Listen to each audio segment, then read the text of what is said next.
So Botswana is a landlocked country in southern Africa and has a landscape defined by the Kalahari Desert and the Okavango Delta, which becomes a lush animal habitat during the seasonal floods. The massive CKG, with its fossilized river valleys and undulating grasslands, is home to numerous animals including the giraffes, cheetah, hyenas and wild dogs. Botswana has a diverse areas of wildlife habitat. In addition to the delta and the desert areas, there are grasslands and savannas where blue wildebeest, various antelope and other mammals and birds are found. Northern Botswana has one of the few remaining large populations of the endangered African wild dog. In the Gobi district, you would find the world's largest concentration of African elephants. The park covers about 11,000 square kilometers and supports about 350 different species of bird life.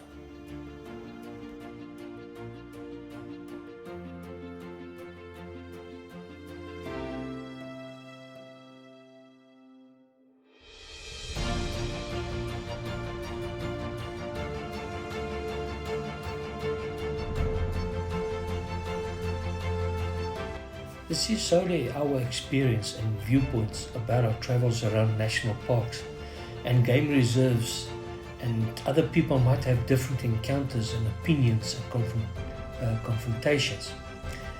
But please comment below and share with us if yours were different, for our viewers to have more options and also feedback possibilities to make their adventures unique and amazing.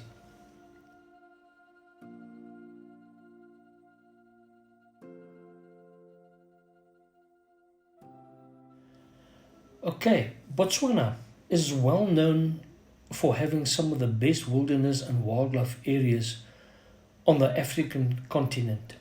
38% of its total land area is devoted to national parks, reserves, wildlife management areas.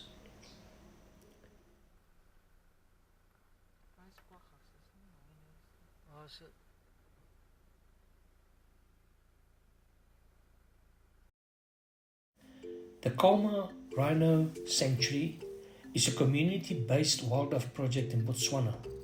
The animal shelter was established in 1992 to assist in saving the vanishing rhinos, restoring the historic wildlife population, and provide economic benefits to the local Botswana community through tourism and sustainable use of the natural resources.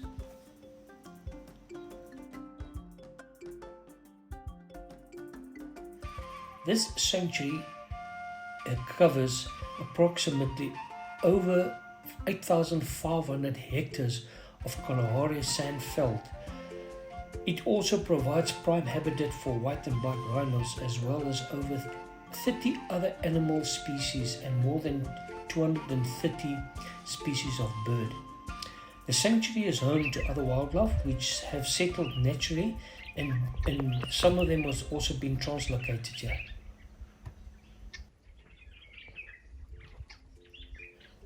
And this includes zebra, blue wildebeest, giraffe, eland, springbok, impala, gemsbok, kudu, steenbok, duiker, red hartebeest, leopard, ostrich, African wildcat, and many more species of wildlife which will be found here. Malema's kraal, a site of Malema's cattle post, was badly overgrazed by livestock. The candlepot, acacia and sickle bush growing in the fringes of this area are browsed by impala, kudu, steenbok and giraffe.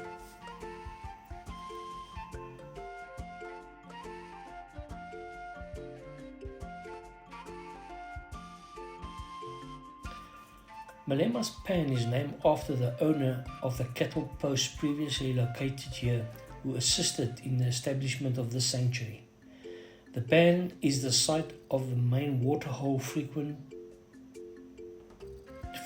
by most animals, mammals, particularly by the rhinos, which favor the mud wallows of the pan.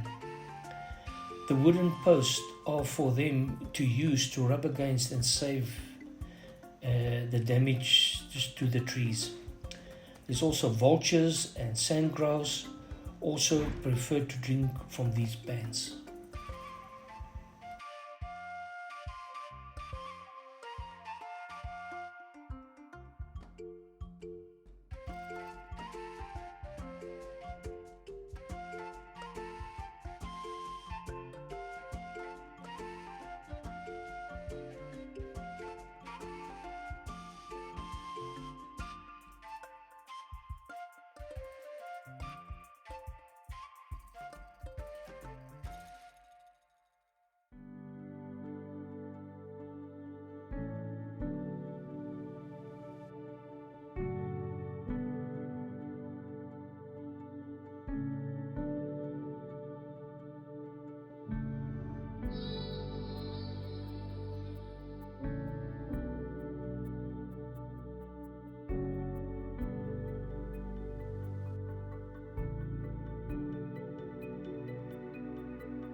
Orapa Game Park was formed from a core conservation area initially developed by concerned members of the Orapa community, started in 1985.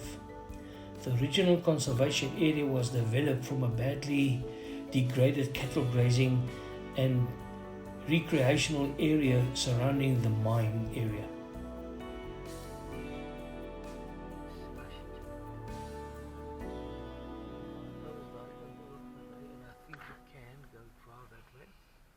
In the years following the upgrade of the original area, wildlife including springbok, blue wildebeest, eland and zebra were relocated to the park to supplement the original game populations.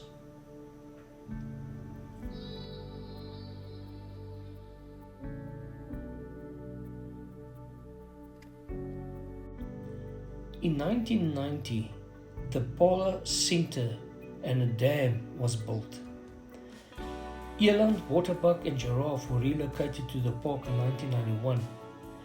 Then the educational department formed an integral part of the development of this park. In 1993, the Motswari Watutu Education Center was built to enhance conservation education in this area.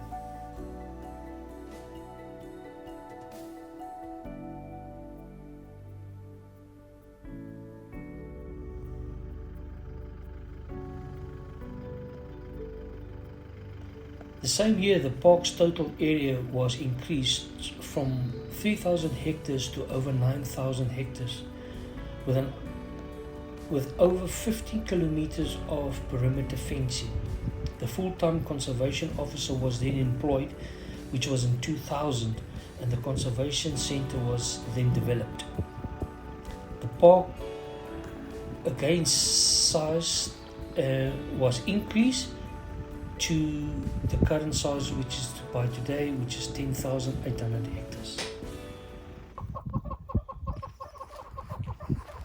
So different ages. Some are Yeah, see. to save them so that they don't die.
Elephant Sand Lodge is where we stayed most of the time when we were in Botswana. We stayed there for 5 days, and it was also our base. And it's a great area to enjoy viewing the elephants that come to drink at the waterholes, which is right in front of your lodge or your safari tent.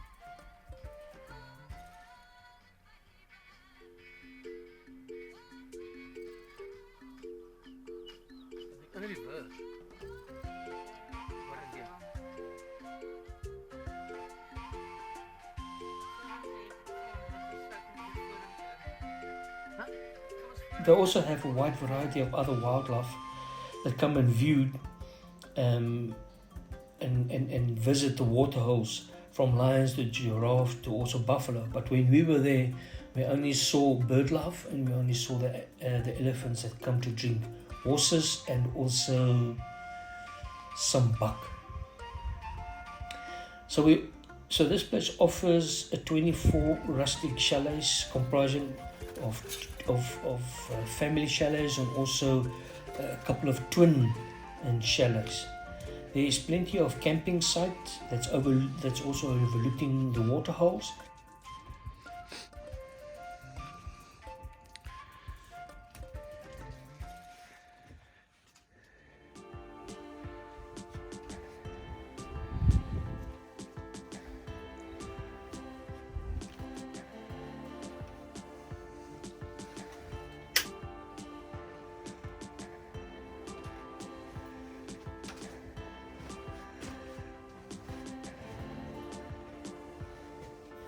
So if you've got any comments or you want to reach out to us, please do not hesitate to reach out to us on any of our social media platforms. That we will also leave a link in the description, and we will also leave some information on the video.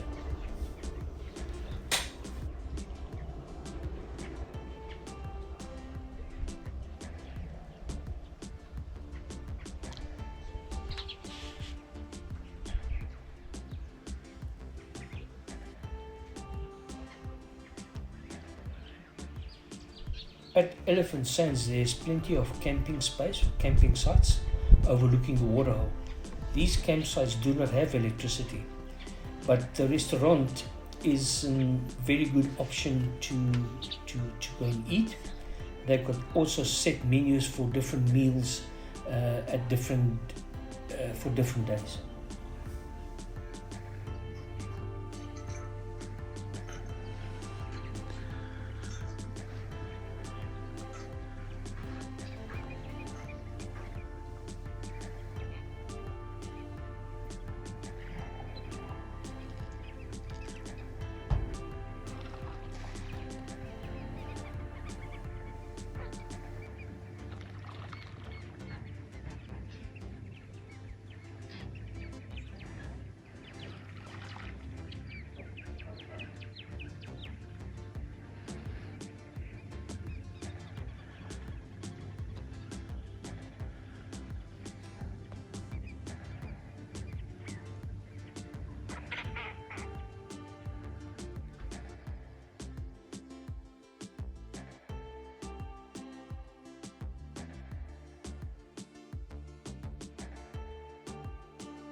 Our experience regarding the Nata bird sanctuary and also Sao Pan, close to Elephant Sands, was very disappointing for the fact that we visited this area during the winter season.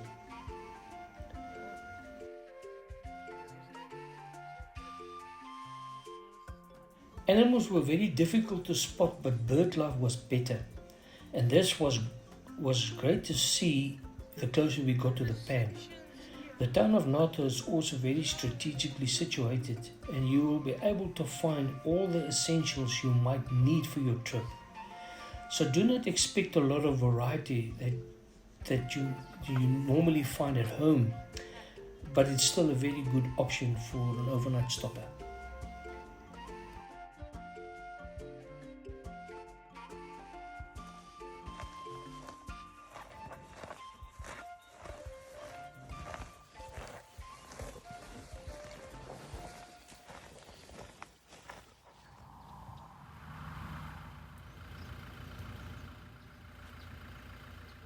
Sy sê hier is nie baie voëls nie.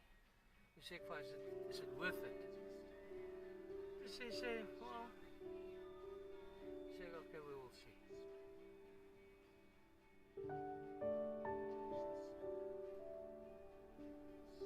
Sy sê, daar's 'n pan hier so.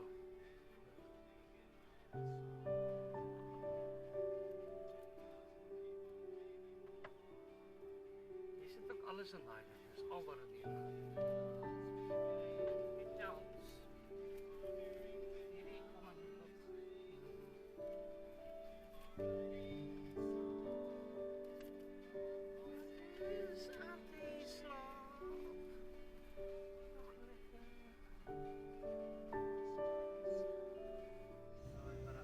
Just some private experience or encounters that we would like to share with you during stage 1, which was our first stage of our safari. Just to tell you a little bit about experience towards our safari, this planning took us about 6 months to complete. and also about another 3 months we had pre-planning. So it took us about 9 months in all in all.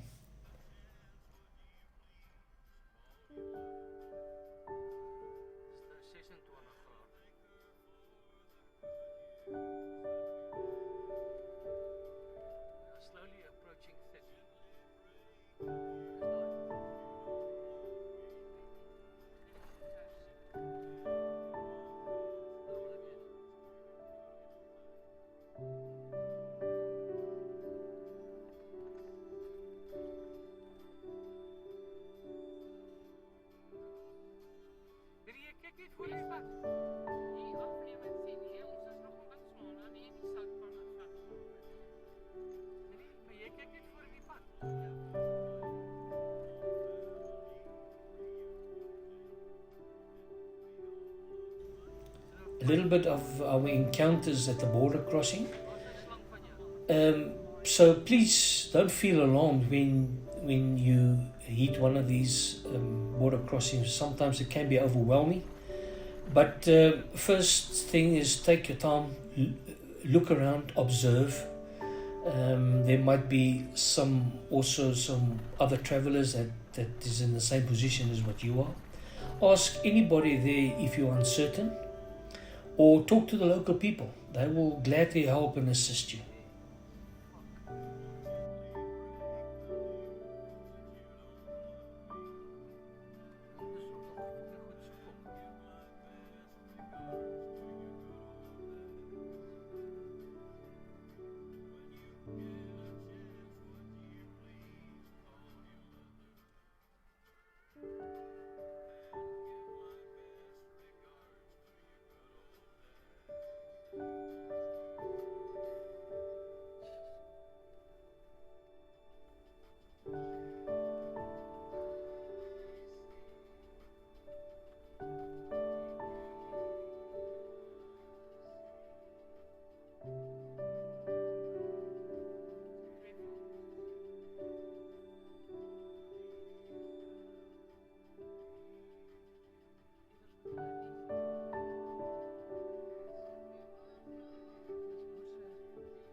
Just a little bit also about how we experienced Botswana for the first time. It was very different at first. Not so many cars on the road. We really thought there will be much more. One thing that was very good to see is that there was no potholes, and if there was any, they will get repaired as soon as possible. There was also speed enforcement on the road, so be aware of that, because of the fact that there's a lot of wild animals and stray animals that crosses the roads.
ook een van daai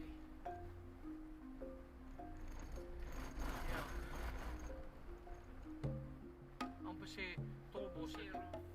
Ja, this is where the place I was talking about. Maar miskien dink jy ons moet dalk net kyk hoor. Maar anders sal hy sal geplaat. Hy sal gehoor, ons sal hoor.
Toe maak jy blaas jy my nek. Ek joke. Nee. Ek joke. Dis fyn. Is dit? Maar gaan my nou hoop los.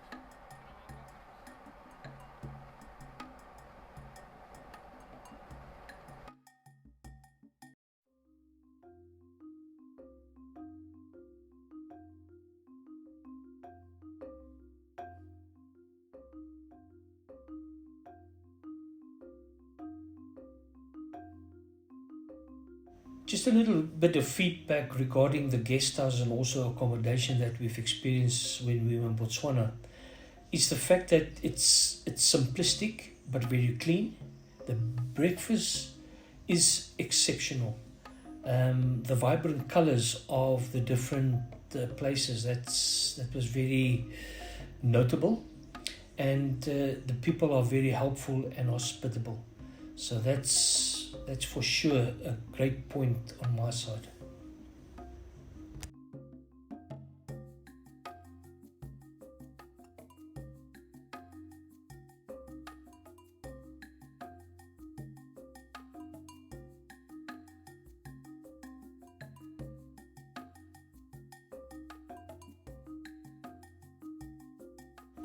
Places to shop and where to get fuel.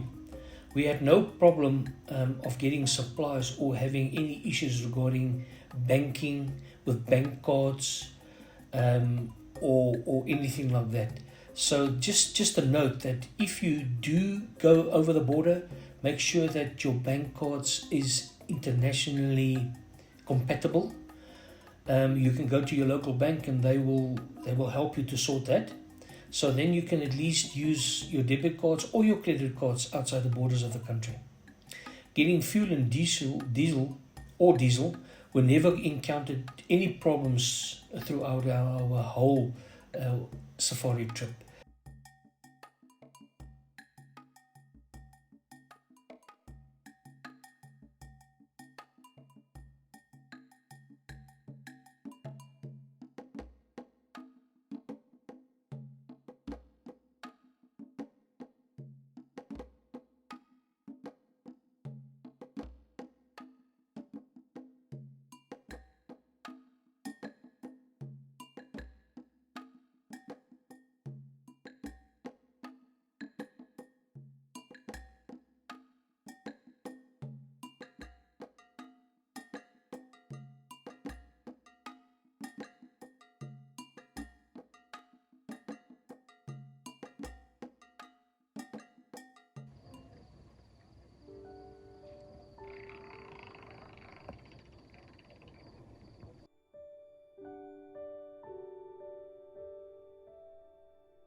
The game reserves in general, we were a little bit disappointing due to the sightings that we had.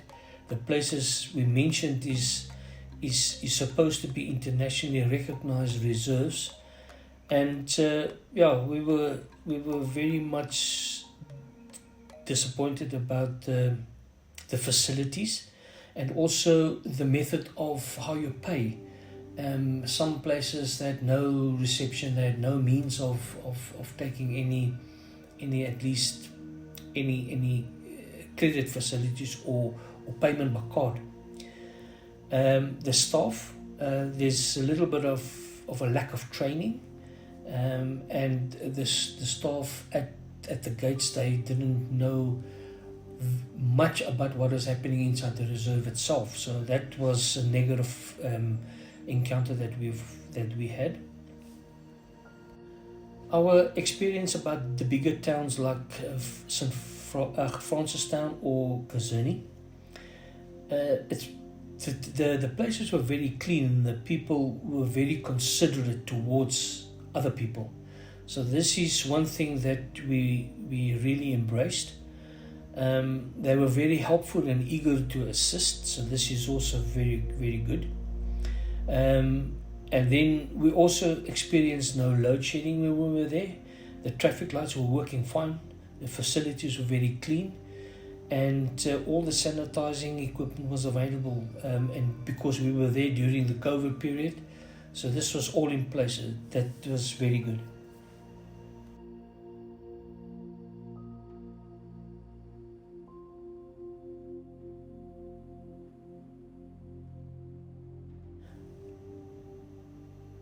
So overall, I would say experience is the best teacher. So we would really like to encourage people to go and visit our neighboring states. It's for sure much safer than what it's currently in South Africa. They're very much friendlier.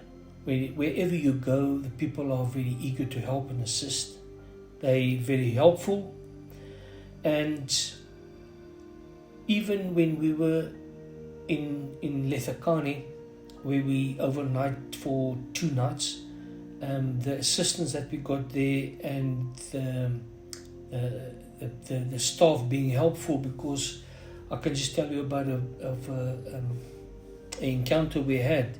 So we were trying to get some local SIM cards to help with our communication, and they were very much helpful, and they even came out at night to come and help us.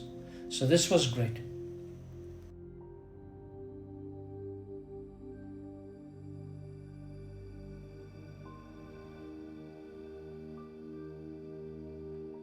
So that actually brings me to the next point, which is communication and also mobile phones. So we opted to go for the route of getting a local prepaid SIM card. But this, I can promise you, didn't work. For emergency cases where you have to send like an SMS or something like, you might get away with it. But for having a SIM card with data on it to start downloading information or getting information onto the cloud or whatever, this is not working. So this is a little bit disappointing for us. The other thing is, this brings us to the next point, which is the navigation system or navigation method around Botswana. So we were fortunate that our navigational system in our car was compatible, and also it was activated, and we had no problems navigating our way around Botswana. Even to Zambia and Namibia, we had no problems. It was all 100% fine.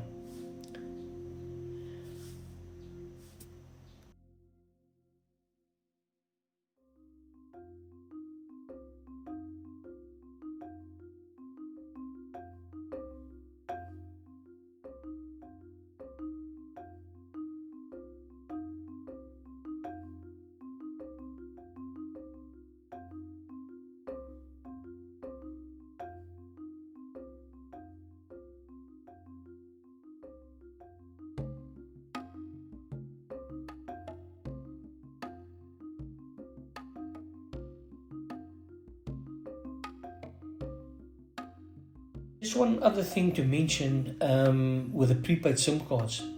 The prepaid SIM cards only worked fairly well in densely populated areas. The moment you go outside these areas onto the open road or open areas, this is where there's no coverage of no SIM cards. So we had a very, I won't say bad experience, but it was a challenging situation for us. So this is why I would rather look for other methods of getting communication stabilized in Botswana.